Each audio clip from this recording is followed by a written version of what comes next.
C'est à Furat, un petit village proche de Bruxelles, que le duc de Brabant fait construire une forteresse en bois. Ses successeurs la transformeront en un château imposant. Leur salle gothique est la plus grande du continent européen.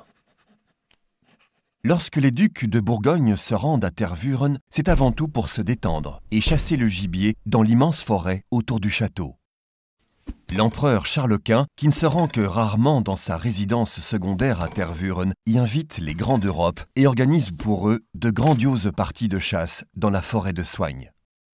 Et le soir, la table regorge de viande de cerf, de chevreuil et de sanglier. Mais sur le plan politique, l'époque est agitée.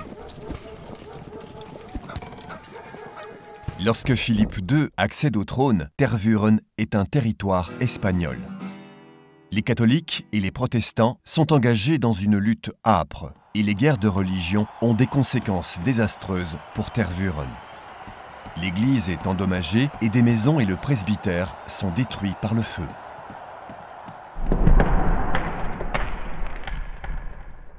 Sous le règne des archiducs Albert et Isabelle, Tervuren connaît une période de paix et de calme propice au développement des arts.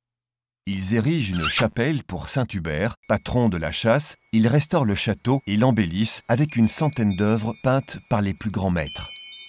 Le château lui-même fait office de sujet pour maints graveurs et peintres.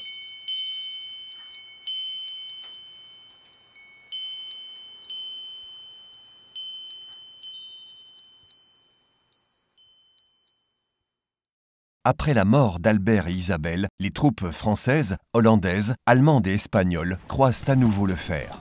Tervuren en est souvent la victime.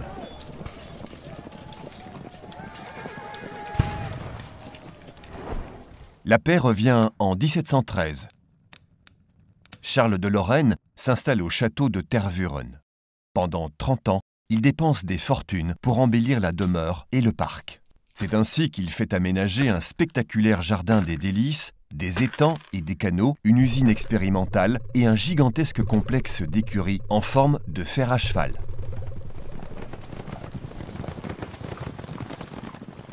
L'empereur d'Autriche, Joseph II, ordonne de tout faire démolir. La chapelle Saint-Hubert et le fer à cheval sont les seules constructions qui échappent à la démolition.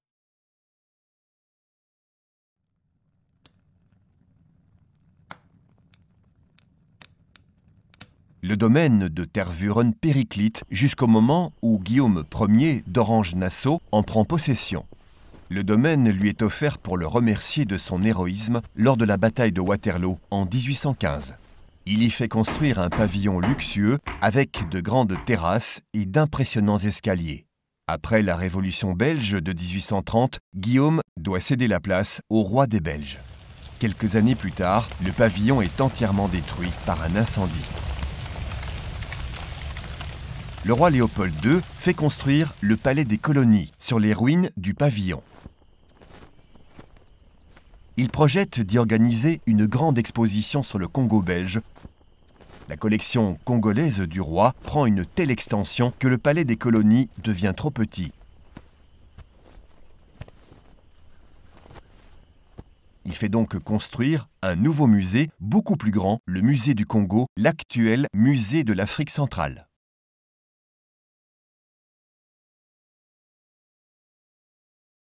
Vers la fin du XIXe siècle et le début du XXe, un groupe de peintres trouve son inspiration dans la nature à Tervuren. Il est mieux connu sous le nom d'école de Tervuren.